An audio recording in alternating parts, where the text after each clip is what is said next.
வணக்க மக்களே, நான் உங்கள் செல்வகுமார். இந்த ஒரு வீடியோவில் ஆங்கிலேய ஆட்சியில் இந்தியாவிற்கு நடந்த 7 நல்ல விஷயங்களை பற்றி தான் இந்த வீடியோவில் பார்க்க போகிறோம். நம்ம நிறையவே கேள்விப்பட்டிருப்போம், ட்ரெயின் அவங்களால தான் கண்டுபிடிக்கப்பட்டது, அது நம்ம ரயில் பாதையெல்லாம் அவங்க தான் ஃபஸ்ட்டு அமைச்சது, அப்படி இப்படிலாம் நிறைய சொல்லி கேள்விப்பட்டிருப்போம். அதில் இன்னும் சில நல்ல விஷயங்கள்லாம் இருக்குது. அதை பற்றி தான் இந்த வீடியோவில் நம்ம தெரிஞ்சுக்க போகிறோம். வாங்க வீடியோக்குள்ளே போகலாம். இந்தியாவின் வரலாற்றை பிரிட்டிஷ் வருகைக்கு முன் மற்றும் பிரிட்டிஷ் வருகைக்கு பின் என இரண்டாக குறிக்கலாம். பிரிட்டிஷ் வருகைக்கு முன் இந்தியா பல்வேறு ராஜ்யங்களாக பிரிந்திருந்தாலும் உலகின் வலிமை வாய்ந்த பிராந்தியமாக இந்தியாவும் அதனை சுற்றி இருந்த பகுதிகளும் விளங்கியது. வாஸ்கோடகாமாவின் வெற்றிகரமாக இந்தியாவிற்கு ஒரு புத்தம் புதிய கடல் பாதையை கண்டுபிடித்த போது இந்தியாவின் வரலாறு மாறத் தொடங்கியது. போர்த்துகீசியர்கள் டாமன், டயூ, கோவா மற்றும் பம்பாய் ஆகிய இடங்களில் வர்த்தக நிலையங்களை நிறுவினர். அவர்கள் வந்த பிறகு விரைவில் டச்சுக்காரர்கள், ஆங்கிலேயர்கள் மற்றும் இறுதியாக பிரெஞ்சுக்காரர்கள் இந்தியா வந்தனர். பிரிட்டிஷ் கிழக்கிந்திய கம்பெனியின் வருகை மற்றும் 1757 பிளாசி போரில் முகலாய வம்சத்தின் வீழ்ச்சி இந்தியாவில் ஆங்கிலேயர்களின் ஆட்சியை உறுதிப்படுத்தியது. 1857 ஆண்டில் சிப்பாய் கழகம் பிரிட்டிஷ் ராஜ்யத்திற்கு எதிரான முதல் முக்கிய இயக்கமாக தோன்றுகிறது. பிரிட்டிஷ் அரசாங்கம் கிழக்கு இந்திய நிறுவனத்திடமிருந்து அதிகாரத்தை கைப்பற்றியது. படிப்படியாக இந்தியாவை ஒரு காலனியாக மாற்றியது. 1885 ஆண்டு பம்பாயில் இந்திய தேசிய காங்கிரஸ் பிறந்தது. அது இந்தியாவின் சுதந்திரத்தில் பெரும் பங்கை கொண்டிருந்தது. 1905 லார்ட் கர்சனின் பிளவு கொள்கை வங்காள பிரிவினைக்கு வழிவகுத்தது. இது இந்திய சமூகத்தில் பெரும் தாக்கங்களை ஏற்படுத்தியது. 1920 ஆண்டில் பிரிட்டிஷ் ஆட்சிக்கு எதிராக பெரும்பாலான இயக்கங்களை தொடங்கிய மகாத்மா காந்தி, ஜவஹர்லால் நேரு போன்ற தலைவர்களுடன் இந்திய சுதந்திரத்திற்கான போராட்டங்கள் தொடங்கியது.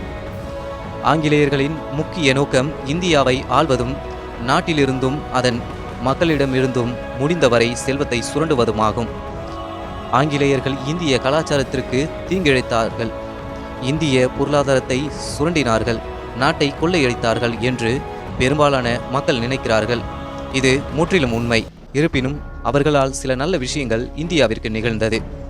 இந்த நல்ல விஷயங்கள் அவர்களின் சுயநலத்திற்காக மட்டுமே செய்யப்பட்டதாக கூட இருக்கலாம். ஆனால் அந்த விஷயங்கள் தேசத்தில் சாதகமான விளைவை ஏற்படுத்தியதை யாரும் மறுக்க முடியாது.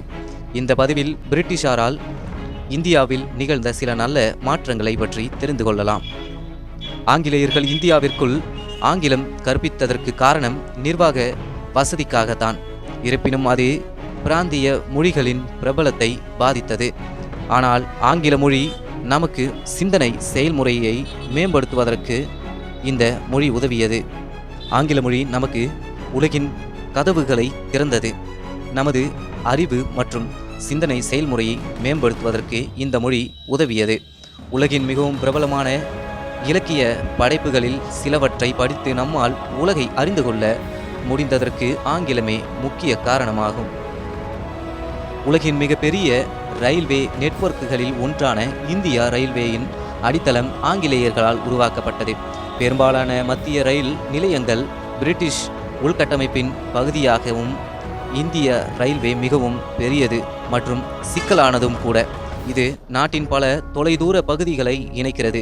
இந்தியர்களின் போக்குவரத்திற்கான முதன்மை வடிவமாக இது இருக்கிறது. நமது தேசத்தின் பெருமையும் அடையாளமுமான இந்திய இராணுவம் ஆங்கிலேயர் காலத்தில் உருவானது. தெரிந்தோ தெரியாமலோ இந்திய இராணுவம் உருவாக காரணமாக இருந்தது ஆங்கிலேயர்கள்தான். இன்னும் கடைபிடிக்கப்படும் கலாச்சாரம், ஒழுக்கம், இன்னும் பல இராணுவ நடைமுறைகள் சுதந்திரத்திற்கு முந்தைய காலத்தை சேர்ந்தவையாகும். 19ஆம் நூற்றாண்டின் பிற்பகுதியில் 20ஆம் நூற்றாண்டின் முற்பகுதியிலும் பெரியம்மை இந்தியாவில் ஒரு பெரும் தொற்றாக மாறியது. மேலும் இந்தியர்களிடையே சுகாதார விழிப்புணர்வு இல்லாததால் நிலைமை விரைவாக அதிகரிக்கக்கூடும் என்பதை ஆங்கிலேயர்கள் அறிந்திருந்தனர். பெரியம்மை நோயை தடுப்பதற்காக 1892 இந்தியாவில் இயற்றப்பட்ட கட்டாய தடுப்பூசி சட்டத்தை அவர்கள் நிறைவேற்றினார்கள். மருந்தகங்களை அமைப்பதன் மூலம் நோயை கட்டுப்படுத்த பல்வேறு பிராந்தியங்களில் துப்புரவு ஆணையர்களையும் அவர்கள் அமைத்தனர்.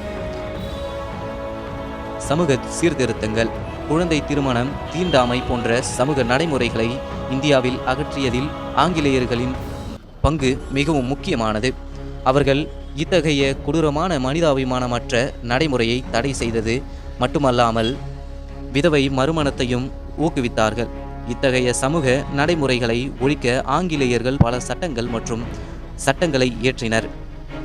ராஜாராம் மோகன் ராய் போன்ற பல சமூக சீர்திருத்தவாதிகள் ஆங்கிலேயருக்கு இந்த விஷயத்தில் ஆதரவளித்தனர். ஆங்கிலேயர்கள் 1871ஆம் ஆண்டு மக்கள் தொகை கணக்கெடுப்பை தொடங்கினர். மக்கள் தொகையின் வயது, பாலினம், மதம், சாதி, தொழில், கல்வி ஆகியவற்றின் புள்ளி விவர தரவுகள் சேகரிக்க 10 ஆண்டுகளுக்கு ஒரு முறை மக்கள் தொகை கணக்கெடுப்பு எடுக்கப்படுகிறது. 2011ஆம் ஆண்டு வரை 10 ஆண்டுகளுக்கு ஒரு முறை நடைபெறும் இந்திய மக்கள் தொகை கணக்கெடுப்பு 15 முறை நடத்தப்பட்டுள்ளது.